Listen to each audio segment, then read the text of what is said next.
Stop consuming this garbage. So what do I mean when I say that? Well, your mind might immediately go to food, consuming garbage in the sense of junk food. And I'm talking about that a little bit, but I'm not just talking about the garbage you're consuming or maybe consuming from the standpoint of your health physically. So maybe you're eating junk food all the time, sugar, and other such things, breads, things of that nature, at least white breads, and that's affecting you. But I'm also talking about the things you're consuming for your mind, for your spirit, for your emotions.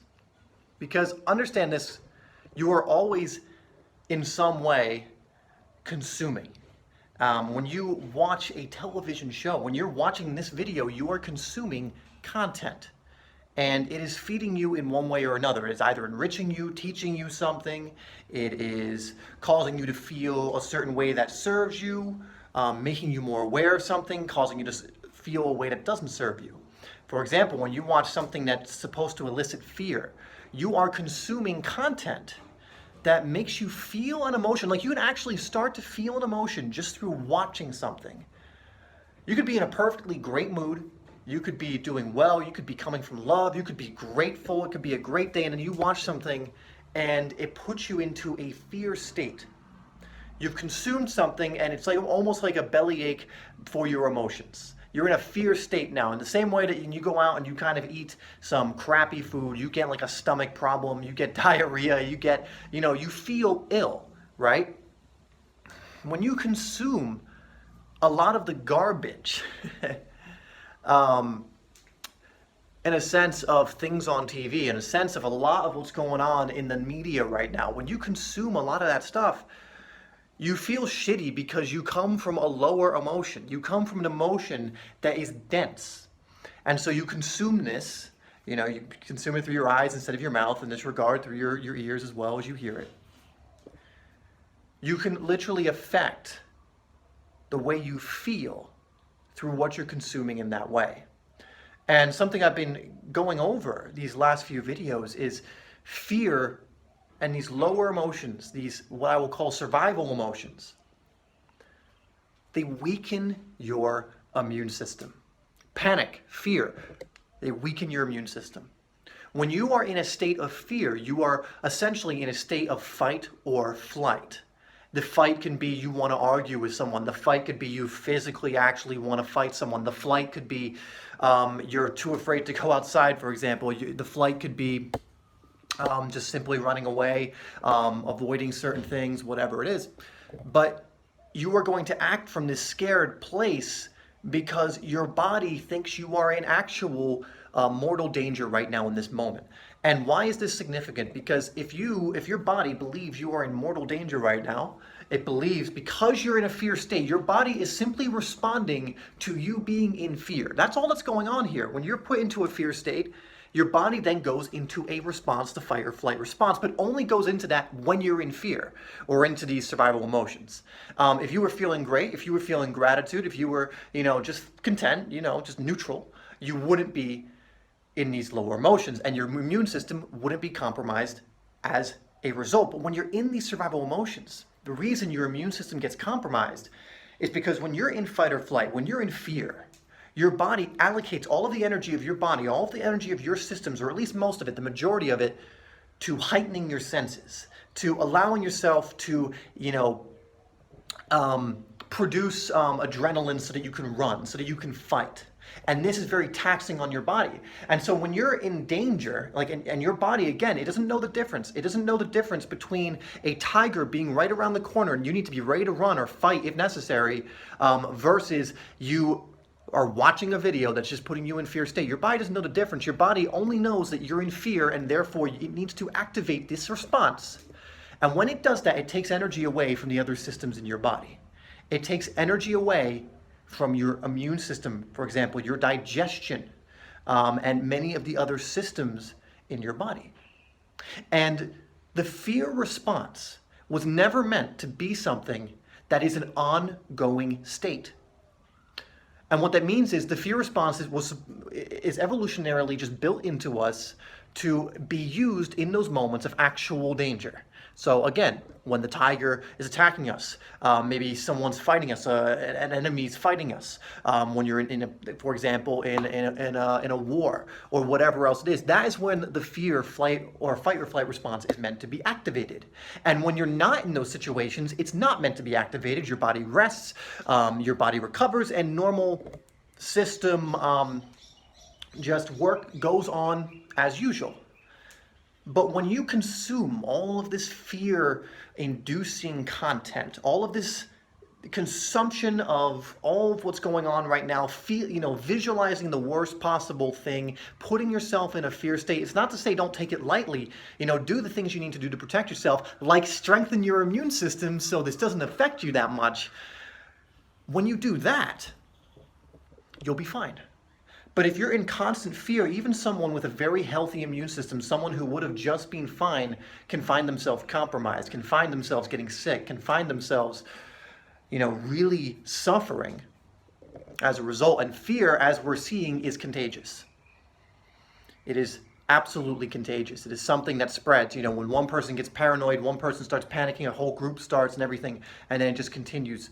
Unless someone takes a pause and goes, okay, is it really worth being in fear right now? Is it really worth putting myself into this very demanding response and be in that ongoing? And if you're in a fight or flight or fear emotion for the majority of the time, your system, your body begins to break down because it does not have the energy now to heal. It does not have the energy to fight off. Let's say you got the coronavirus, which is the big thing right now, right? The coronavirus affecting people. If you are a perfectly healthy person and you're not in fear and you're like, yeah, this isn't great, this is affecting a lot of people, but I know if I just, keep myself in a good state mentally, because I know that my mental state, my awareness, it affects my energy. I know my energy affects my immune system and the other systems going on in my body. My emotion, if I'm in fear, is going to affect me. If you just go, you know what? Okay, I'm just going to not give in to all the drama and the hype and start, I keep using this example, but going to the store and just fighting people for toilet paper or whatever's going on, buying all the canned food on the store, hoarding it essentially. And if I can just keep calm during the storm, which we've gone over as well, I'm going to be fine.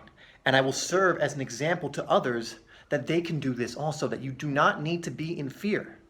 Again, this doesn't mean be silly. This doesn't mean you're going out and being reckless, but it's very different than being in fear. Being smart about this, being, someone who doesn't just react to everything is very different than someone who is in a constant state of fear, which a lot of people are right now. And so stop consuming the garbage that is causing you to feel this way. I know right now it's very easy, I suppose, to continually just look at the news because of what's going on, because you've been led to believe most likely that you need to continually get these updates, whatever. No, you know what's going on. You don't need to look into it every 5 seconds and get your next hit of dopamine or your next hit of fear or adrenaline or whatever else it is. That's what's going to make you sick. Or at least compromise your immune system, which is what's going to make you susceptible to things that are going around. And this would be true if a flu was going around, which most years it is. Usually there is a flu of some kind going around. I think the flu, I forget how many years ago, but killed like 60,000+ people or something like that. Again, it would have all really been people with a compromised immune system. So if you want to keep yourself safe, if you want to really be healthy in a time when health should be one of the number one priorities, understand that it's not if you get this that would make you unhealthy. It's what state you're in, which is going to and lifestyle choices and all that. But if you're in a good state, it's going to lead to better lifestyle choices. You're going to, again, like I mentioned, not consuming the garbage mentally, but also physically, guys. I was listening to someone who was talking about this, and he said, he went into a store and all the chip aisles and all like the junk food aisles were just picked clean. What would be the worst thing to eat during a time when you want to be able to fight a virus if you actually get it? It would be artificial, crappy food that doesn't actually feed your body. But that's, again, what I'm talking about here is mainly consuming the garbage of the negative information that's going out there. Again, this doesn't mean don't be informed. I'm informed. I understand what's going on. But one, don't believe everything that you hear. Don't just believe it because it's there. Don't believe it because this person who you have no idea who they actually are, you don't know anything about them. It's like, oh, he's the head of this organization. Well, okay. Do a little more research into him. Who is he to actually be someone to tell you how you should think, how you should act? And that's not to say they aren't, but do a little more research. Ask a few more questions. Be a little skeptical. Learn what's actually going to be best for you during these times, and not just look at one source of information coming from one source, just whether it's the news or the news on social media or the people who are in affiliation with the news. Look at other sources. Look at what maybe other people's ideas on this are. Look at more than just one area, and then come to your own conclusions. Really, the gist of this is just doing that. Don't keep watching the stuff that's putting you into fear, and don't believe everything that you're being told as gospel, as if it's just automatically true because a specific person said it.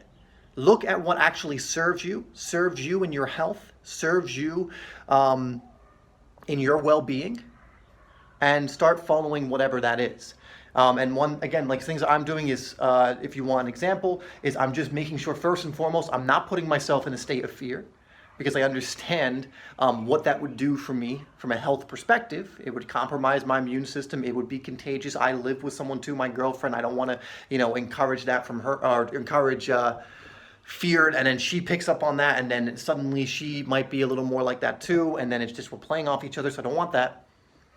I'm trying to eat healthy, doing things like fasting, drinking my green juices, having my bone broth, things of this nature. Other things that are going to help boost my immune system, keeping it healthy. And, things of that nature. But, again, I notice I've gone off on multiple tangents here, but just stop consuming the garbage, guys. If something is putting you in a state of fear and it seems like it's designed to do so, then question it. Because I can almost guarantee there's something else going on in the background. There's a reason that the thing is meant to put you in fear, but it doesn't work unless you give it permission to do so. All right, that's all I'm going to leave you with today.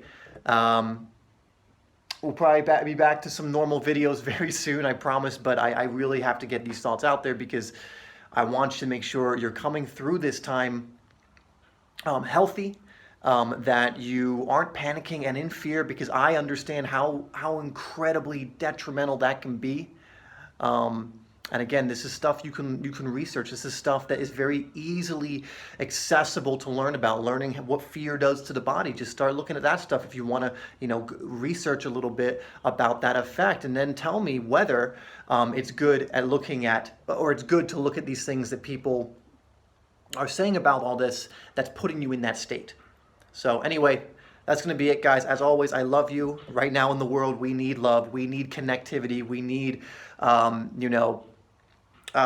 family. We need, unity in these times, not separation. And so keep sending love, keep being healthy, be the example, and I will see you in the next video.